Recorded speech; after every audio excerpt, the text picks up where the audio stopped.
it will take more than good preaching, and it will take more than good teaching. What we need is a revival. Charles Spurgeon in the 18th century said, "I'd rather teach a man how to pray than to teach 10 people to preach." John Knox in the 18th century cried and said, "Give me Scotland or I die." Queen Victoria of Great Britain said in the 18th century, she said, "I am not afraid. I'm not afraid of all the armies of Europe put together, but I'm afraid of the prayers of John Knox." Come on, somebody, put your hands together and say, "Do it again, Lord. Do it again." Somebody say, "Lord, do it again." One more time. Say yes. In the 1940s, around the Second World War, there was a young man by the name of Rees Howells, and they called him the great intercessor. He wasn't a pastor, nor a prophet, nor a teacher. He wasn't an apostle. He was just a brother in the church, but he was a great intercessor who knew how to contend and to wrestle with the enemy and to travail and to intercede in prayer. And one time he was praying and sent a word to the then Prime Minister of Great Britain and said that Britain will not be invaded, Winston Churchill.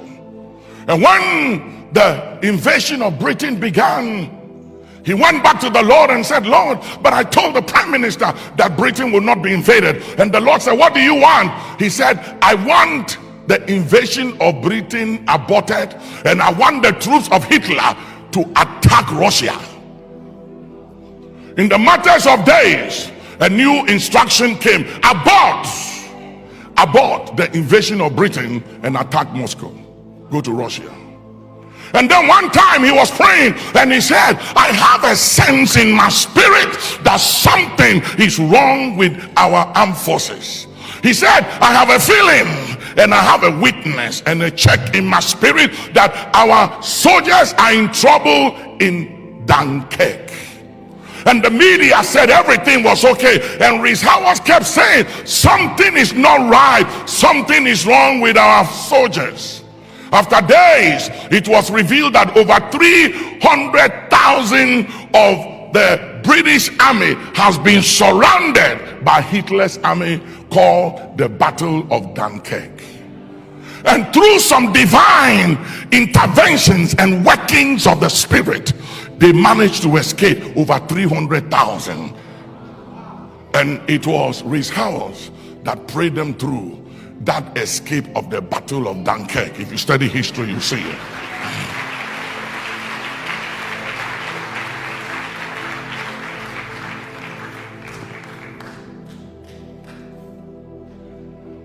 I believe that for you Africans that have come into this great country and land in Europe, God sent you here to fulfill a prophecy. A prophecy. You are not here to reach our people. Your purpose here is not to reach the black community. When the missionary went to Africa, their assignment was not to find other nationals from other countries. They evangelized Africa. And let me tell you something, and I speak to you as a father. I said, I want to talk to you. If you are really anointed and you are from Africa and you are not winning and touching the indigenous, you are not anointed. I'm telling you. As great and as wonderful as it is to reach our people, God didn't send us here to just reach our people. Reaching our people is great, but our dream and our vision and our target must be the indigenous.